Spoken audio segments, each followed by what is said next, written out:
አሁን እያያችሁ ዛሬ ኦርቶዶክስ ሆናል። ወንጌል ባናቱ ይተከል። የምን ወንጌል ነው የምታወራው?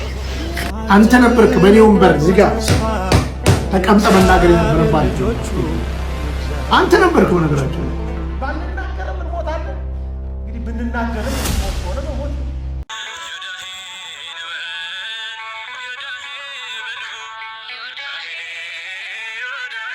አሁን እያያችሁ ዛሬ ኦርቶዶክስ ሆናል። ለሚሾዩ ካልሰራ በኔ ላይ ጧት ተነስቶ ካልሰራ እኔ ዛሬ በቃ ጌታ የውሸት ነው። እኔ የማመልከው ጌታ፣ እኔ የተንበረከኩለት ጌታ፣ እኔ በስሙ የተጠመቅኩ ጌታ ዛሬ ዋሽቶኛል። ዛሬ ዋሽቷል ጌታ። ዛሬ ዋሽቷል ጌታ። ለሚሴ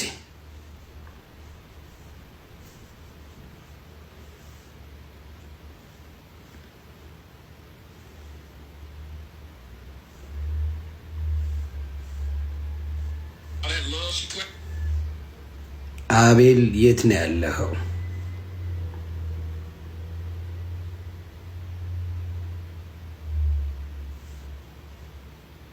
የሚለው ቃል 125 ጊዜ ያክል ሲደጋገም የምር ይሰለቻል። የት አለ? አቤል አቤል አቤል አቡና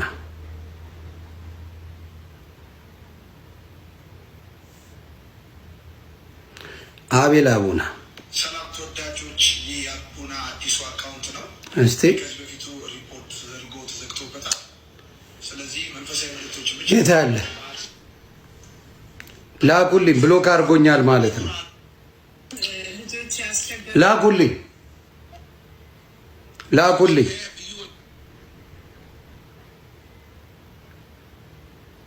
ላኩልኝ ቤተሰብ የኔዎቹ ተባረኩ። አይ ወንድሜ ላምባዲና አንተ ትለያለህ፣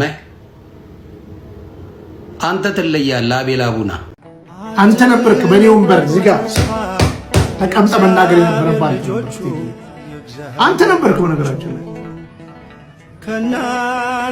አንተ ነበርክ ልትናገራቸው። አንተ እኮ ስላልተናገርክ እኮ እኛ እየተናገርን ያለነው።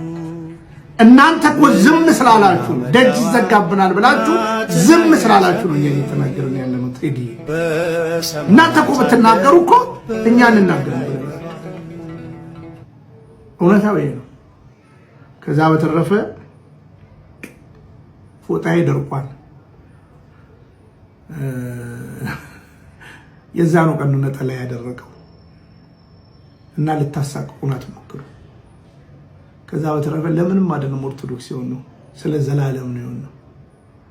እና ቴዲ ብታስተውል ጥሩ ነው ወንድም። የህዝብ ህመም፣ የቤተ እምነትህ ህመም ካልተሰማ አንተ በእውነት ከስራሃል። እኛ የምንጮህ እውነትን እውነት ለማለት ነው።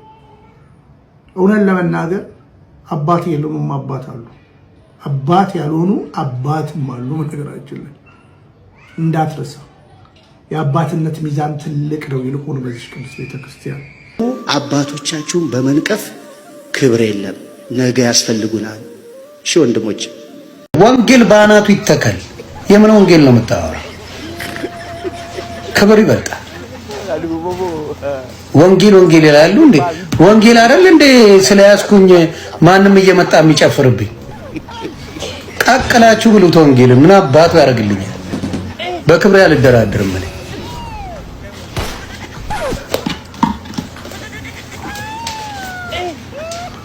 ወንጌልን ቀቅለ ብላው አልኩ። ስለዚህ ዝም ማለት ሁሌ መረገጥ ስራ አይደለም። ሁሌ መሰደብ፣ ሁሌ የመጣ ማንም የሚያቀረሽበን ስራ የለም። አረረረ ትረገጣለህ፣ ትረገጣለህ። አርጌ ነው ምረጥ። እኔ ለተናገርኩት እኔ ላስተላለፍኩት መልእክት ምንም ይቅርታ አልጠይቅም፣ ይቅርታ አልጠይቅም። እሺ እንግዲህ አትርሱኝ ይመስላል አይደል? ወንድም በጋሻው አትርሱኝ እያለ ይመስላል። ይቅርታ ጠየቅም አልጠየቅም ለዚህ ቤተክርስቲያን የምትጨምረውም የምትቀንሰው ምንም አይነት ነገር የለም። ከክብሯ ዝቅ አታረጋትም፣ ከክብሯም ደግሞ ከፍ አታደርጋትም። በክርስቶስ በደሙ የተመሰረተች እውነተኛ ቤተክርስቲያን ስለሆነች ማለት ነው። እዚህ ጋር የምፈልገው ነገር እንግዲህ ከዚህ ቤተክርስቲያን ወጥተሃል፣ ለምንድን ነው እቺን ቤተክርስቲያን ማትተዋት ነው? እያንዳንዷ ነገር ላይ ቤተክርስቲያኒቷን ታነሳታል፣ በሁሉም ዙሪያ ማለት ነው። የራስን እንግዲህ ይሄ የርክበትን ያመንክበትን ወንጌል መቼ ነው የምትሰብከው? መቼ ነው እቺን ቤተክርስቲያን የምትተዋት? ባይዘዌ አንተ የምትለውን አምላክ እኛ አናውቀው። ስለዚህ በቻልከው አቅም ይቺን ቤተክርስቲያን ተዋትና የራስን ወንጌል ለመስበክ ሞክር ለማለት እወዳለሁ።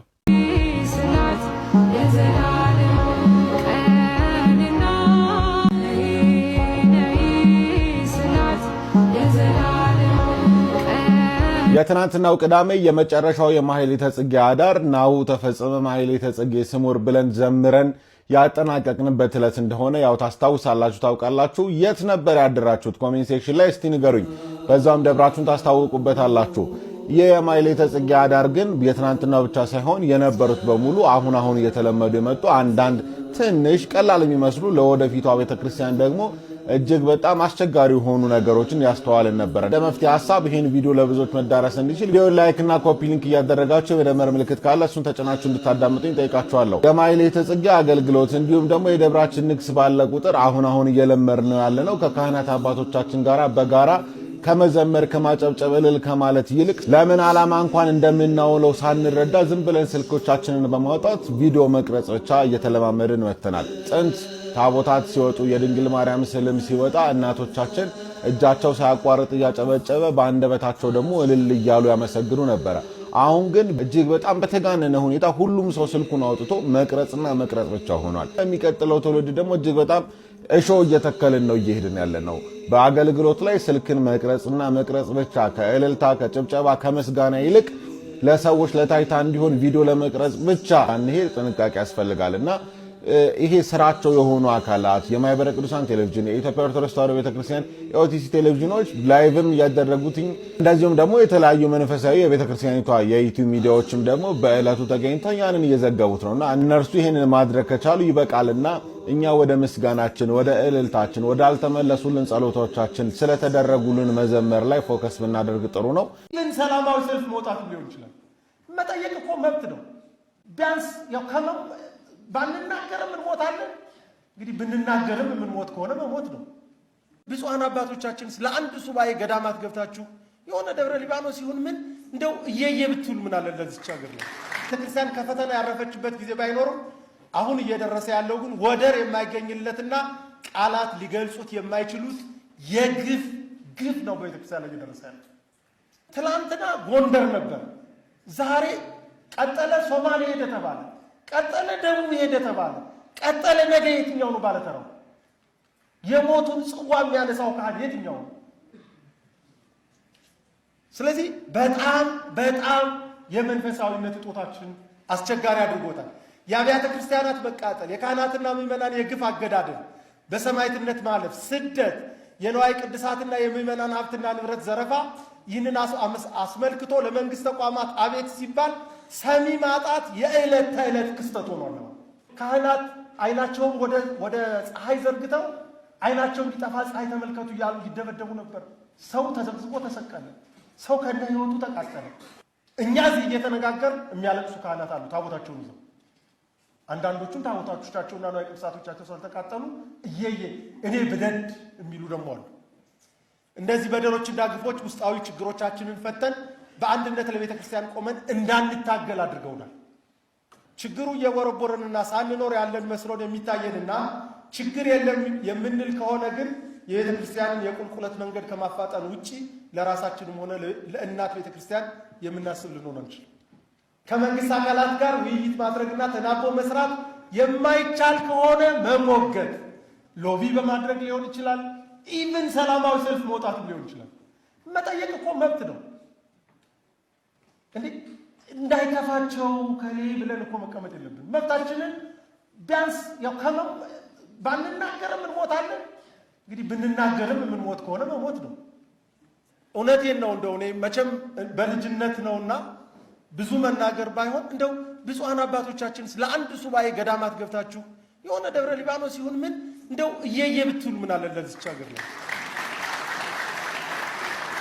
እኛም ቅድም መላከማው ያሉት አለ እነ አባቶቻችን ላይ ብቻ ጣት መቀሰር አይደለም። እኛስ አስተዳዳሪዎች በጋራ ሆነን ለምን አንድ ገዳም አንል? መምሪያ ኃላፊዎች ለምን አንል? እኔ ከላይ ልጀምር ብዬ ነው። አባቶቻችን ብቻ ለማለት ፈልጌ አይደለም። መምሪያ ኃላፊዎች አንድ ሆነን ገዳም ሄደን ለምን አናለቅስም? ስራ አስኪያጆች ለምን ሄደን አናለቅስም?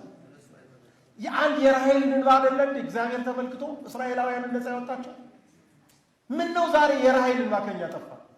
ክፍት የሥራ መድረኮች አሉ። አዳምጡኝ። ክፍት የሥራ መድረኮች በዘመናችን ዘማሪነት፣ ባታዊነት፣ ሰባኪነት ነፃ መድረክ ነው። ማንም ተነስቶ ያለ አንተ ለኔ ካለ ዘማሪን ተና ይሆን የለ ይሆናል። ማንም ተነስቶ የእግዚአብሔር ቤተሰቦች ካለ ሰባኪን ተና ይሆናል። ማንም ተነስቶ ጎርነ ስማ ወገን ስማ ካለ ባታዊን ተና ይሆናል። እኛ መለያ የለን፣ መነዳት ነው። የመጣው ሲንደን፣ የመጣው ሲያፈርሰን፣ የመጣው ሲያሳጣን፣ ከድነት ሲለየን እኛ መንጋ ሆነ የተሰራው ለምንድን ነው? በጣም ይቅርታ እንዴት ብሎ መመርመሩ ያቃተው እንኳን የውስጥ የውጭ የውስጡ ራሱ መነዳት ችግሮች የበዙብን ያለው። ባህታዊ ማለት የመነነ ብቻ ሳይሆን በትሩፋቱ የደከመ ምን አይነት ትሩፋት? በምግባር በህሊና በጸሎት በሰይድና በቆይ በአጠቃላይ ስራ ድካም በሚባለው ሁሉ የተጋደለ ፍጹም ተጋዳይ መናኝ ማለት ነው። ባህታዊ ማለት ረድቶ ነው የሚመንነው የሚበዘጋው። በመጨረሻም በዚህ ውስጥ በብሂለ እንሳን እኔ ከሁሉ አንሳለሁ የሚል ጃንጥላውን ይዛችሁ ስትዞሩ ሩጫ አታድርጉት። ቀስ እያላችሁ ፊታቸውን እያያችሁ ያኔ ነው የሚራሩት እንጂ እንደው እንደ 100 ሜትር ዝም ብላችሁ ምትሮጡ ከሆነ ምንም ይዛችሁ ልትመጡ አትችሉም። ቀስ እያላችሁ የምዕመናንን ፊት እያያችሁ ይዛችሁ ትመጣላችሁ ማለት ነው።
አባ ምን ሆነሽ ነው?